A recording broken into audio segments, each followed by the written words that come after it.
Good evening friend, कैसे हैं आप सब लोग। आई होप यू आप सभी लोग अच्छे होंगे। आज हमारा हिंदी का प्रैक्टिस सेशन नंबर 2 है।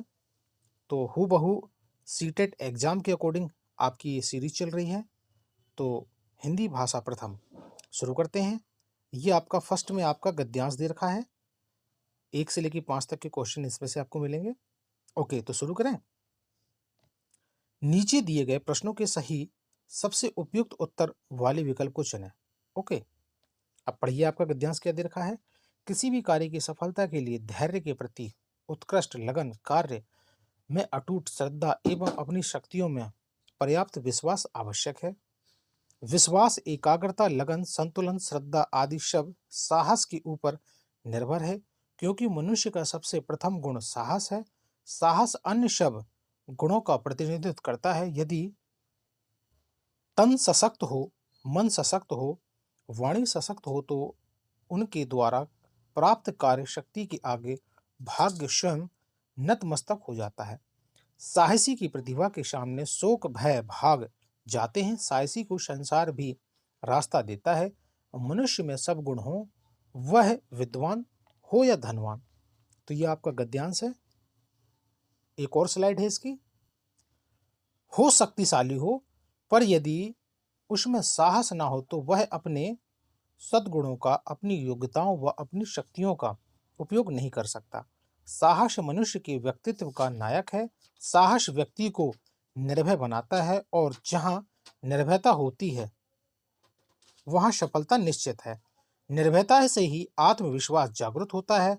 आत्मविश्वास के अलावा या अभाव में हम उस प्रत्येक कार्य को करते हुए डरेंगे जो हमने पहले नहीं किया और जो बल्कि नया है।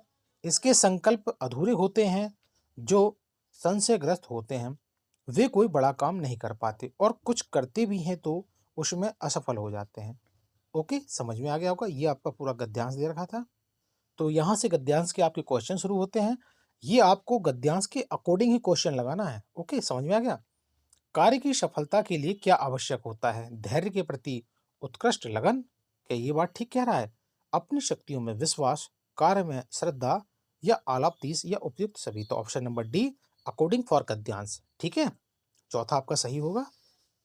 दूसरा क्वेश्चन भी आपका गद्यांश है। भाग्य किनके समक्ष नतमस्तक हो जाता है। भाग्यवान के सामने, भाग्यवादियों के सामने, साहसी व्यक्तियों के सामने, या भाग्य की पूजा करने वालों के। तो दोस्तों इसका राइट आंसर होगा ऑप्शन नंबर गा। किसके सामने भाई। साहसी व्यक्तियों के सामने। जो आप लोगों के, आप लोग भी तो हो साहसी व्यक्ति। ओके, तो ऑप्शन नंबर गा इज राइट आंसर। आपका अगला क्वेश्चन है गद्यांश के अकॉर्डिंग। मनुष्य अपने सद्गुणों, योग्यताओं तथा शक्तियों का कब उपयोग नहीं कर पाता। जब वह विद्वान ना हो, जब व्यक्ति धनवान ना हो, जब व्यक्ति गुणवान ना हो, जब व्यक्ति साहसी ना हो। तो आपको गद्यांश में साहसी व्यक्तियों के बारे में बताया गया था। तो राइट आंसर है ऑप्शन नंबर घ, जब व्यक्ति साहसी ना हो। ओके, क्वेश्चन नंबर 4 ये भी गद्यांश के अकॉर्डिंग है। किसी बड़े काम में सफल होने के लिए इनमें से कौन सा गुण आवश्यक होता है। अधूरा संकल्प, आत्मविश्वास, संशयग्रस्तता, भय का अभाव। तो दोस्तों इसका राइट आंसर होगा ऑप्शन नंबर गा, आत्मविश्वास, जो आप लोगों में भी भरा हुआ है कूट कूट के।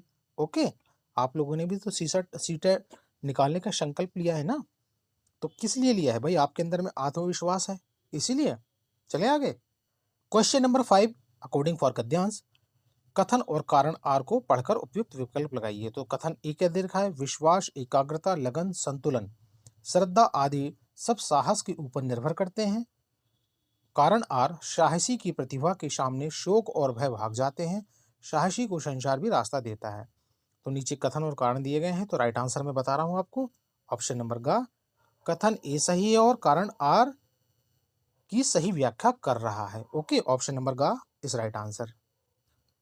क्वेश्चन नंबर 6 ये आपके कक्षा में विद्यार्थी विषय वस्तु को समझ जाते हैं किंतु वे भाग नहीं लेते। उन्हें भाषा की कौन सी कठिनाई है। वे किसी चर्चा में, तो क्या होगा। संप्रेषण संबंधी, अभिव्यक्ति संबंधी, ग्राह्यता संबंधी, या उच्चारण संबंधी। तो क्या होगा दोस्तों इसका राइट आंसर। राइट आंसर होगा ऑप्शन नंबर बी, अभिव्यक्ति संबंधी। ओके, नींद आ रही है मुझे, तो मैं सो जाता हूँ। हल्ला नहीं करना, हल्ला नहीं करना, बस थोड़ा सा रह गया। यस, क्वेश्चन नंबर 7, कक्षा में शिक्षक शब्दों या चित्रों के माध्यम से संप्रेषण कर रहे हैं। इस स्थिति में विद्यार्थियों को किस श्रेणी में रखेंगे? भाई संप्रेषण, संप्रेषण मतलब कि एक प्रकार से वार्तालाप कर रहे हैं, बता रहे हैं, तो वो क्या होगा?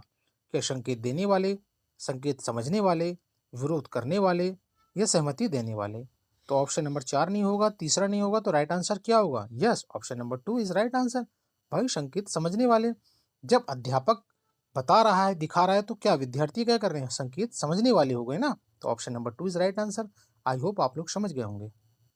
क्वेश्चन नंबर 8, विद्यार्थियों के लेखन की संरचनात्मक मूल्यांकन में क्या होना आवश्यक है? ध्यान रखना दोस्तों, किसके बारे में कह रहा है? विद्यार्थियों के लेखन संरचनात्मक मूल्यांकन में क्या होना आवश्यक है? ध्यान रखना है आपको। ऑप्शन नंबर 1, यांत्रिक त्रुटियों को पेंसिल या पेन के द्वारा चिन्हित किया जाना चाहिए। ओके, ऑप्शन नंबर 2, विद्यार्थियों द्वारा संकेतों के उपयुक्त अर्थ प्रतिपादित करने तथा प्राप्त उद्देश्य के सोपानों पर टिप्पणी करनी चाहिए। लेखन प्रक्रिया में उत्पादित सभी सामग्रियों में विद्यार्थियों की भागीदारी होनी चाहिए। विषय वस्तु यांत्रिक वर्तनी तथा प्रयोग के लिए ध्यानपूर्वक पठन होना चाहिए। तो क्या होगा दोस्तों सही आंसर? किसके लिए कह रहा है ये? विद्यार्थियों के लेखन के संरचनात्मक मूल्यांकन के लिए ना। तो option number 2 is right answer. अब क्यों होगा दोस्तों, इसकी बात में ध्यान से सुन लीजिए। भाई विद्यार्थियों द्वारा संकेतों की उपयुक्त अर्थ प्रतिपादित करने तथा प्राप्त उद्देश्यों की सोपानों पर टिप्पणी करनी चाहिए। बिल्कुल, option number 2 is right answer. Question number 9, बच्चों में अंतर्निहित जन्मजात क्षमताएं होती हैं, ये बात तो बिल्कुल ठीक है, जो उन्हें भाषा के पैटर्न को खोजने में मदद करती हैं। निम्नलिखित में से कौन सा सिद्धांत इस कथन का समर्थन करता है? व्यवहारवादी, संज्ञानात्मकवादी, सहजातवादी, रचनावादी? तो क्या होगा दोस्तों राइट आंसर? अरे बच्चों में अंतर्निहित जन्मजात क्षमताएं होती हैं, सहजातवादी। Option number 3 is right answer. पकड़ में आया कि नहीं आया? पकड़ लिया होगा आप लोगों ने। क्वेश्चन नंबर 10, निम्नलिखित में से कौन सा भाषाई अभिव्यक्ति का विकार नहीं हो सकता? ये विकार नहीं हो सकता, इसके बारे में पूछा है। स्थानिक मान को समझने में कठिनाई का होना, भाषा की सीमितता का होना, नए शब्दों को सीखने में कठिनाई, सही शब्दों की खोज में कठिनाई होना। तो क्या होगा दोस्तों सही आंसर? अरे भाई कौन सा भाषाई अभिव्यक्ति का विकास नहीं हो सकता? ऑप्शन नंबर 1, अरे स्थानिक मान को समझने में कठिनाई का होना। Option number 1 is right answer. I hope आप समझ गए हो ना। क्वेश्चन नंबर 11, एक 1.5 से 2.5 वर्ष के बीच के बच्चे की शब्दावली जब 200 से 250 शब्दों की और 2 शब्दों के उच्चारण तक सीमित है, तब इसे क्या कहा जाएगा? टेलीग्राफिक भाषा, व्याकरणिक रूप, ओवर रेगुलराइज, वार्तालाप? तो क्या होगा दोस्तों राइट आंसर? अरे भाई 200 से 250 शब्दों के बीच में सिमट रहा है ना उच्चारण तक, तो टेलीग्राफिक भाषा कहेंगे ना इसको। पढ़ा है कि नहीं पढ़ा? आप लोगों ने पढ़ा होगा। चलो किसी दिन थ्योरी और लाऊंगा इसकी, अभी आज क्वेश्चनों को एंजॉय करिए। यस, क्वेश्चन नंबर 12, निम्नलिखित में से कौन सा एक भाषा के विकास को बढ़ावा नहीं देता? ध्यान रखना, नहीं के ऊपर में। रोमांचकता को व्यक्त करने में भाषा का प्रयोग करना, घटनाओं तथा वार्तालाप आरंभ से अंत तक बनाने के लिए भाषा का प्रयोग करना, सामाजिक संपर्क बनाने और उनको निरंतर बनाए रखने के लिए भाषा का प्रयोग करना, या सामाजिक वर्गीकरण हेतु भाषा का प्रयोग करना। नहीं के ऊपर में ध्यान दिया कि नहीं दिया? अरे क्या कह रहा है? कौन सा एक भाषा के विकास को बढ़ावा नहीं देता? क्या नहीं देता भाई? ऑप्शन नंबर 4, सामाजिक वर्गीकरण हेतु भाषा का प्रयोग करना। भाई सामाजिक वर्गीकरण में बांट दोगे तो क्या भाषा का प्रयोग हो पाएगा? नहीं हो पाएगा ना। तो option number 4 is right answer. भाषा अधिगम अभ्यास और पुनर्बलन की सहायता से स्व स्फूर्ति तरीके से होता है। यह सिद्धांत किसके द्वारा प्रतिपादित किया गया है? संज्ञानवादी, व्यवहारवादी, रचनावादी, अंतःक्रियावादी? तो क्या होगा दोस्तों क्वेश्चन नंबर 13 का राइट आंसर? Option number 2। भाई व्यवहारवादियों ने ही तो व्याख्या करी है इसकी, नहीं करी है? किसकी? अभ्यास और पुनर्बलन की सहायता। ये किन्होंने बताया है? ये व्यवहारवादी सिद्धांतवादियों ने बताया है। Option number 2 is right answer. निम्नलिखित में से कौन सी एक गहन पठन की विशेषता मानी जा सकती है? प्रभावपूर्ण पढ़ने के लिए रुचिकर बड़ी बड़ी पाठ्य सामग्रियों को सम्मिलित किया जाना चाहिए, सही ढंग से पढ़ने के लिए शिक्षक के मार्गदर्शन का अनुगमन करना चाहिए। सूचना को पता लगाने के लिए पाठ्य सामग्री को तीव्र गति से पढ़ना चाहिए। पाठ्य सामग्री का सारांश प्राप्त करने के लिए तीव्र गति से पढ़ना चाहिए। तो क्या होगा भाई, किसके बारे में कह रहा है? एक गहन पठन की विशेषता मानी जा सकती है। गहन पठन की विशेषता किसे मानी जा सकती है? भाई गहन पठन वही तो बच्चा कर पाएगा जो प्रभावपूर्ण, पढ़ने के लिए रुचिकर बड़ी बड़ी पाठ्य सामग्रियों को सम्मिलित किया जाता है, ये सम्मिलित करता है।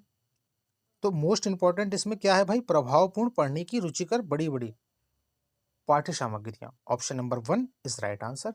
आपका अगला क्वेश्चन है, निम्नलिखित में से कौन सा ग्राह्य भाषा कौशल है?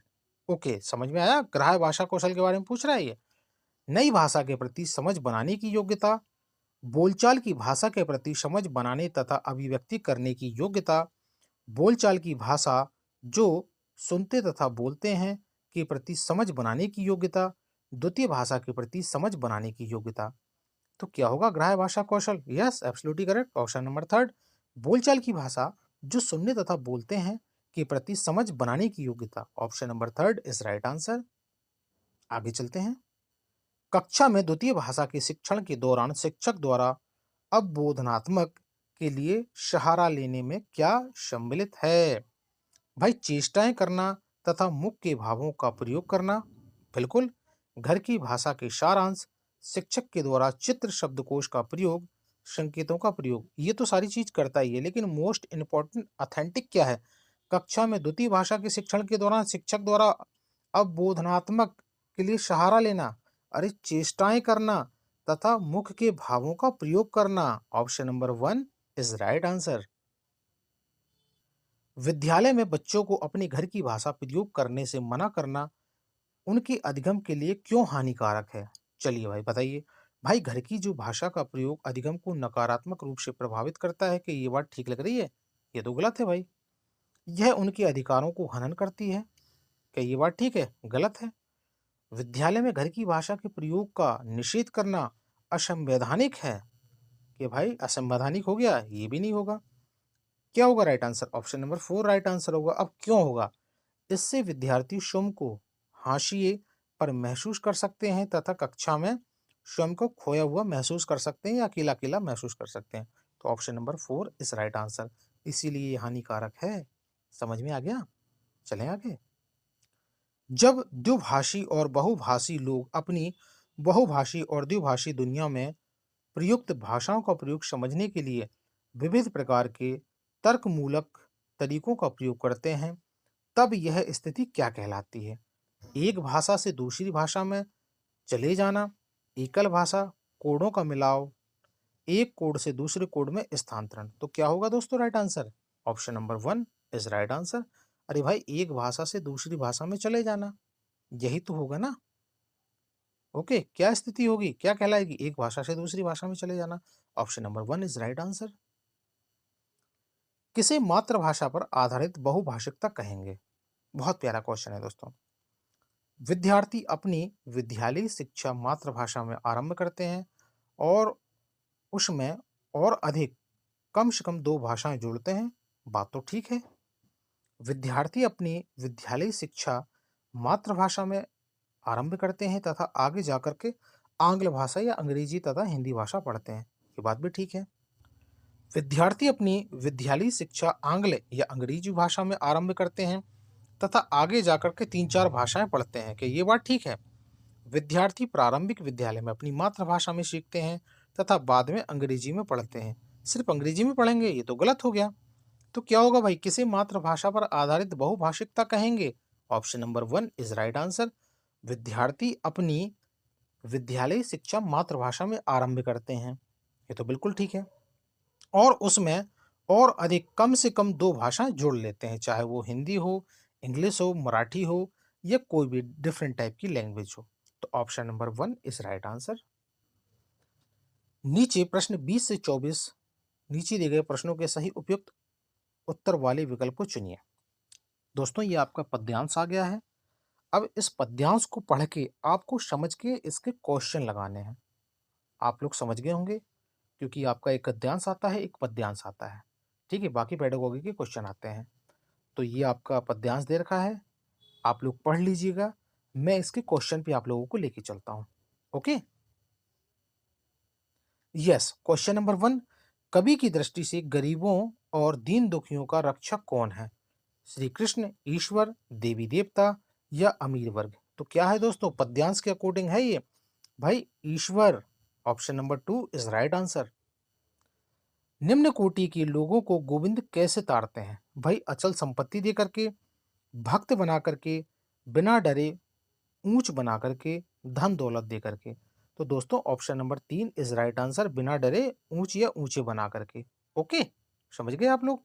ये पद्यांश के अकॉर्डिंग दे रखा है आपका। लाल शब्द का प्रयोग किसके लिए किया गया है? ईश्वर के लिए, स्वामी के लिए, बेटा या लाडले के लिए? तो पद्यांश के अकॉर्डिंग है इसका right answer option number B या दूसरा, स्वामी के लिए। ओके, क्वेश्चन नंबर 23, कवि ने भगवान को किन किन नामों से पुकारा है? गरीब निवाजू, गोसैया, गोविंदो या उपयुक्त सभी? तो क्या है दोस्तों, अरे भाई सभी के नाम से पुकारा है। पद्यांश के अकॉर्डिंग ऑप्शन नंबर 4, उपयुक्त सभी के नाम से पुकारा है। ओके, उपयुक्त पद की भाषा कैसी है? ब्रज है, सुदक्कड़ी है, खड़ी बोली है, अवधि है? तो कैसी है भाई? पद की जो भाषा है ब्रज भाषा है।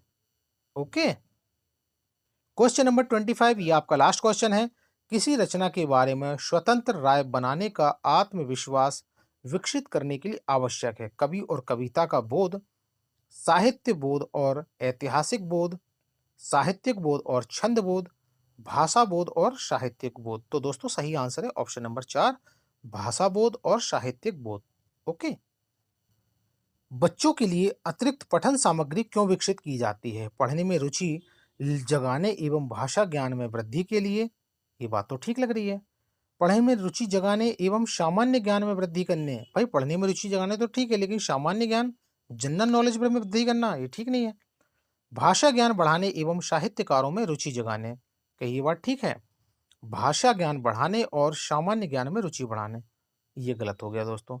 तो क्या होगा राइट आंसर? अतिरिक्त पठन सामग्री विकसित की जाती है पढ़ने में रुचि जगाने एवं भाषा ज्ञान में वृद्धि करने। Option number 1 is right answer.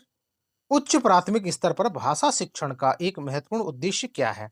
यह होना चाहिए भाषा की नियमबद्ध प्रकृति को पहचानना, भाषा के आलंकारिक रूप को पहचानना, भाषा के व्याकरण को कंठस्थ करना या रट्टा लगवाना, रटवाना, साहित्यिक विधाओं में रचना करना। तो दोस्तों क्या होगा? उच्च प्राथमिक स्तर पर भाषा शिक्षण का एक महत्वपूर्ण उद्देश्य है भाषा की नियमबद्ध प्रकृति को पहचानना। Option number 1 is right answer. विभिन्न कार्य क्षेत्रों से जुड़ी प्रयुक्तियों से विद्यार्थियों को परिचित कराया जाना चाहिए। इस कथन में प्रयुक्ति से तात्पर्य है विभिन्न भाषा उदाहरण, विशिष्ट भाषा प्रयोग, भाषा के नियम, शब्दों की व्युत्पत्ति। तो क्या होगा दोस्तों right answer? Option number 2 is right answer, विशिष्ट भाषा प्रयोग। ओके, आप लोग भी तो करोगे स्कूलों में। भाषा शिक्षण की किस विधि में मातृभाषा को मध्यस्तर नहीं रखा जाता? व्याकरणिक विधि को, सूत्र विधि को, अनुवाद विधि को या प्रत्यक्ष विधि को? भाई इन तीनों विधियों को तो रखा जाता है, पर प्रत्यक्ष विधि को नहीं रखा जाता।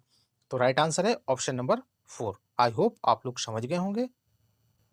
ये आपका लास्ट क्वेश्चन है, क्वेश्चन नंबर 30 इस प्रैक्टिस सेशन का। भाषा शिक्षण के संदर्भ में किसी शिक्षक के लिए सर्वाधिक महत्वपूर्ण क्या है? पाठ्यचर्या, सहगामी क्रियाओं का आयोजन करना, कि ये बात ठीक लग रही है? भाषा प्रयोग के अधिक अवसर प्रदान करना, निर्धारित पाठ्यक्रम को पूरा करना, परीक्षा का आयोजन करना। तो दोस्तों क्या होगा राइट आंसर? अरे भाई राइट आंसर पॉजिटिव आपको दिख रहा है, भाषा प्रयोग के अधिक अवसर प्रदान करना। Option number 2 is right answer. अब ये आप लोगों का टेस्ट यहाँ पे खत्म हुआ। आई होप आप लोगों को अच्छा लगा होगा। तो प्लीज़ अपने सर के लिए गुरुदक्षिणा समझ के लाइक सब्सक्राइब जरूर करें। ये क्लास मैडम लेने वाली थी बट उनका स्वास्थ्य ठीक नहीं है, तो मैंने इसीलिए इस क्लास को ले लिया। तो प्लीज़ अपना ध्यान रखें, अपना आत्मविश्वास को बनाए रखें और अपनी तैयारी को मज़ेदार करें। तो मिलते हैं अगली क्लास में। जय हिंद, टेक केयर।